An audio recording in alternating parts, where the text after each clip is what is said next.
హైదరాబాద్ దోమల బెడదపై రాజకీయ రచ్చ రాజుకుంది. దోమల నివారణకు కాంగ్రెస్ ప్రభుత్వం ఎలాంటి చర్యలు తీసుకోవడం లేదని ఎమ్మెల్యే సుధీర్ రెడ్డి నిన్న ఆరోపించారు. కాంగ్రెస్ నేత దర్పల్లి రాజశేఖర్ కౌంటర్ ఇచ్చారు. బీఆర్ఎస్ ఎమ్మెల్యేలు దోమ తెరలు పట్టుకుని డ్రామాలు ఆడుతున్నారని మండిపడ్డారు. ఫాగింగ్ చేయడానికి ముఖ్యమంత్రి రావాలా అంటూ ప్రశ్నించారు.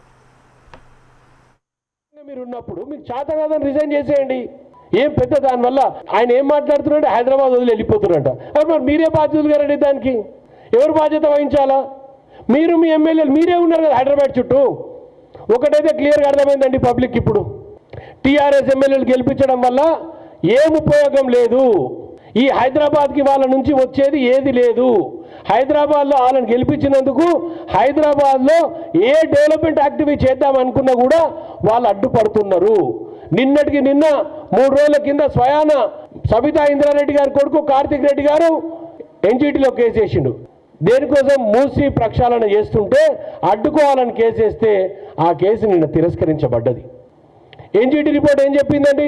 ఒక్కసారి ఎన్జిటి రిపోర్ట్ చదవండి. మీరు అందరు ఎమ్మెల్యేలు అందరు కూడా కోరుతున్నా, ఎన్జిటి ఏం చెప్తుంది, నేషనల్ గ్రీన్ ట్రిబ్యునల్ ఏం చెప్తుందో ఒక్కసారి చదవండి. మీరు కొంచెం ఓపిక చేసుకొని అట్లీస్ట్ ఎవరు చదవకపోయినా కుత్తులాపూర్లో ఉన్న ఎమ్మెల్యే వివేక్, నువ్వన్నా చదువు వివేక్ అన్న, ఒక్కసారి చదువు ఎన్జిటి రిపోర్ట్ ఏం చెప్తుందో. నాగోల్ నుంచి మూసి ఏదైతే ప్రవహిస్తుందో, చైతన్యపురి, మలక్పేట్, చాదర్ఘాట్ ఈ ప్రాంతంలో ఎక్కడైతే మూసి ప్రవహిస్తుందో టాక్సిక్గా మారిపోయింది, అంటే ఒక పాయిజన్గా మారిపోయింది.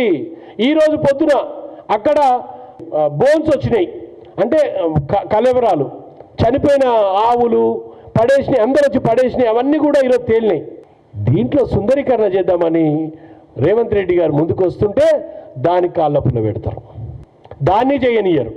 స్మూతీ సుందరీకరణ అయితే అంత స్ట్రెచ్ ఉన్న లివింగ్ లైఫ్ అయితే మంచిగా ఉంటుంది కదండి. మీకు ఎందుకు ఆలోచన రావట్లేదు మరి?